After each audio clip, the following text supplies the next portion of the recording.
Les 30 années de la vie cachée de notre Seigneur avaient eu un grand impact sur les 3 années et demie de son ministère public.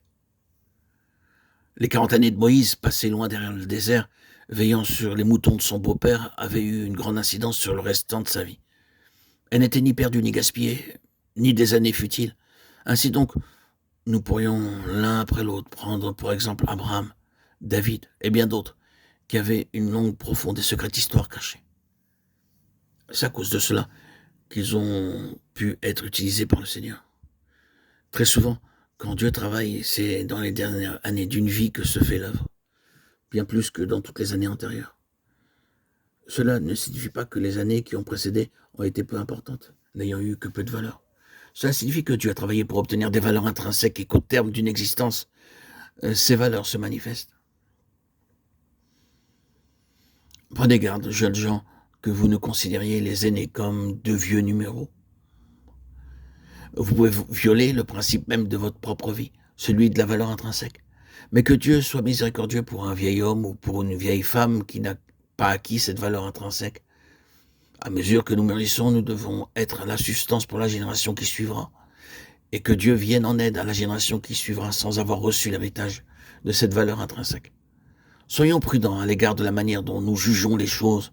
Tout cela n'est pas lié à l'âge, bien entendu, mais à ce qui est incorruptible.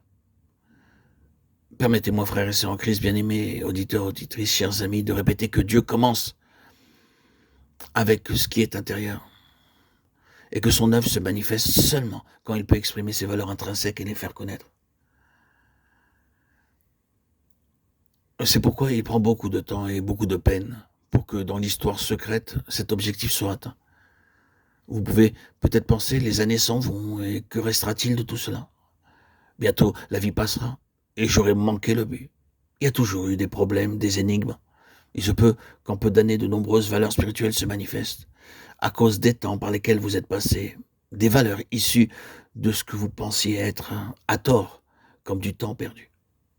Prenons garde à cela. Dieu n'est pas soucieux de nos normes de valeurs, liées au temps ou aux méthodes, ou à tout autre domaine. Ce que Dieu cherche, c'est ce qui est inhérent, potentiel, ce qui est essentiel, intrinsèque. Serrez cela dans vos cœurs. Chérissez-le. Permettez que ce facteur vous gouverne réellement. Dieu travaille pour avoir de la profondeur. Dieu travaille pour avoir quelque chose de solide. Dieu travaille pour l'éternité, donc il travaille en éprouvant, en approfondissant, en faisant peu de cas de notre plaisir naturel. L'incorruptibilité est donc une chose très éprouvée et peut nécessiter l'ajustement complet de notre entière mentalité. Après avoir vu cela, nous irons un peu plus loin pour connaître la nature de ce qui est incorruptible. Si tout cela était vrai du Seigneur Jésus, et s'il est vrai que la parole de Dieu l'enseigne, déité et divinité mis à part, ce qui était vrai de lui dans ce domaine doit être reproduit dans les siens. Nous voulons donc aussi savoir quelles étaient ces choses incorruptibles qui constituaient une telle vie. Et nous les examinerons, car de cette manière, nous saisirons beaucoup mieux ce que nous avons déjà abordé.